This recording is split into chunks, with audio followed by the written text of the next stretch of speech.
Luto na yung kanin natin mga idol. Kain na tayo. Buksan muna natin yung bintana. Napakainit sa labas mga idol. Alas 12 ng tanghali. Kuha tayo ulam. Yun Tayo mga idol, ito, luto na. Kay Nono, ito, prinito. Prinitong dalagang bukid mga idol. Yan ang sarap ng sausawan niya. Diba? Isda naman tayo.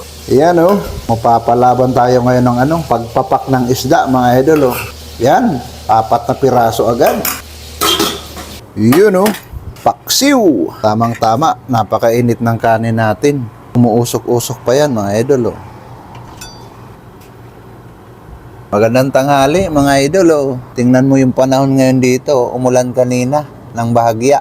Yan pa rin yung service namin Pag nakikita ko yung kabasahan, parang inaakit ako Okay, for the meantime, dito muna tayo sa hasa-hasa. So yan mga idol, kamay na lang tayo. Napakainit ng kanin. Yan ang mga ulam, pangmasa. Okay, first bite, kanin agad. Yan kamatis. Yan mamula-mula yung laman ng hasa-hasa. Suwabe yung lasa mga idol. Niluto ko ba naman ng 1 oras sa napakahinang apoy. Kaya yung lasa niya saktong-sakto lang. Parang sinaing na tulingan. Araw nga pala ngayon ng Martes. Pitsa 24 ng Marso. Meron pa tayong 5 araw na bakasyon bago pumasok. Pitsa 29 pa nga pala yung pasok ko. Lapit na mga idol. Papunta na tayo ng Damam next month. Ready na nga pala yung tutuluyan namin doon. Ready na rin yung marriage certificate namin. Naka-translate na rin sa Arabic. Kaya wala nang kaba-kaba. Sabi nila, kahit hindi na raw i-translate. Meron namang nagsasabi, kailangan i-translate. Kasi may mga pulis na hindi marunong magbasa. Or hindi marunong umintindi ng English mga idol. Kaya para sigurado, pinatranslate ko na lang. Bali, ang nag-assist pala sa amin para magpa-translate ng certificate, yung mismo, may-ari ng bahay na tutuluyan namin. So, shout out sa mag-asawa. Maraming salamat sa inyo mga idol. Bali, ang proseso, inabot lang ng asawa ko yung marriage certificate sa kanya. Tapos, nagbayad lang kami ng 70 real. So, ayun, may translate na tayo. Kaya abangan nyo yung vlogging journey ko sa Damam. First time ko makapunta ng Damam. Ano kayang hitsura? Saan kaya pwedeng gumala dyan mga idol? Ayan hapon na. 5:15.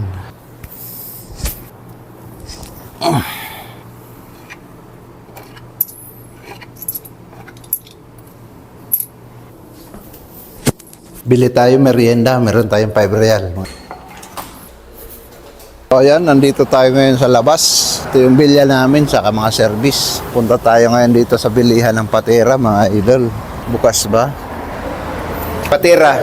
Hi. Itnin. Hi. Malum Aywa.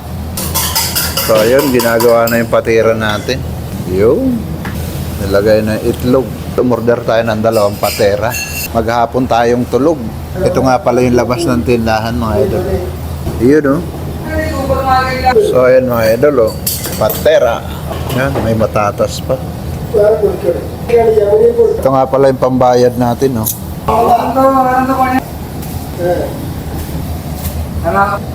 So ayan mga idol, 2 piraso. 6 real, 5 real lang yung binayad natin. Okay lang naman kasi babalik naman tayo doon. Solve na yung merienda natin ito. Painit tayo tubig. 5:30 na ng hapon. Pero napakainit pa rin sa labas. Yun merienda tayo mga idol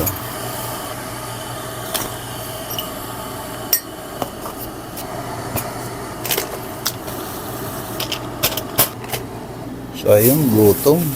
Ayan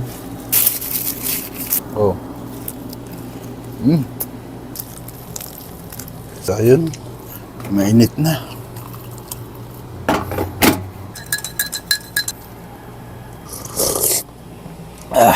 Sarap. Mula alas 2 nga pala tayo natulog. Gumising tayo, alas 5 na. Kaya ang ending, pagising, gutom.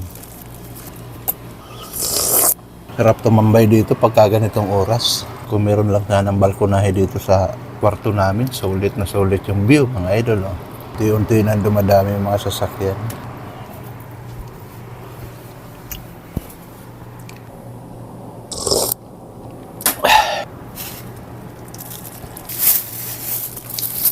Yan oh. Pakita ko sa inyo yung laman ng patera. Ito yung laman ng patera mga idol. Oh. Ito itlog to. Yan. Paikot. Tapos merong patatas. Tapos may kung ano-anong nilalagay sa loob. Kaya sulit na sulit sa presyo yung 3 real. Yan oh. Isang buwan din silang hindi nagtinda nito. Kasi nung Ramadan wala silang tinda nito. Pinagpapawisan ako. Yun mga idol, ubos. Pati kape. Harap ng merienda natin. Tagayin na natin to. So ayan mga idol, cheers! Ayun, nagmerienda tayo kanina ng patera. Busog na busog pa tayo mga idol. Alas 10 na nga pala ng gabi. Ayan oh. Tamang chill-chill lang kami dito. Di makatulog. Ang haba ng tinulog ko kanina. Ayan oh. Ganito ang hitsura ng Saudi pagkagabi mga idol. Oh. Bukas pa yung kabsahan namin ni Nono. Sarap lang tumambay pagka ganitong oras. Tingin-tingin sa kalsada. Parang nakakawala ng homesick pagka nakikita mo yung labas ng paligid mo. Sarap manood ng mga dumadaang sasakyan. Napakatahimik ng lugar. Sabi nila magulo. Sobrang gulo talaga sa balita. Lalo na sa Pinas. Pero dito okay lang mga idol.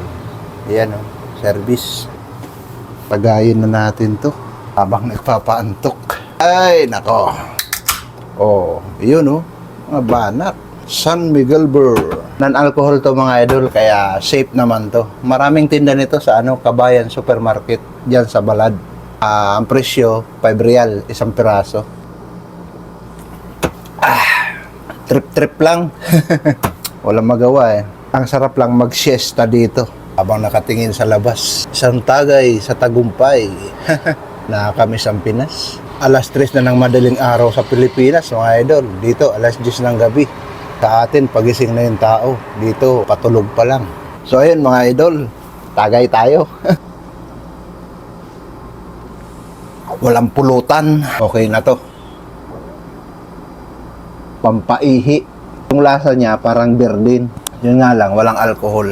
Parang ang kalasa nito yung musi. Kung alam niyo yung musi sa Bacala, yung sinasahog sa sadik. Tamang chill-chill lang.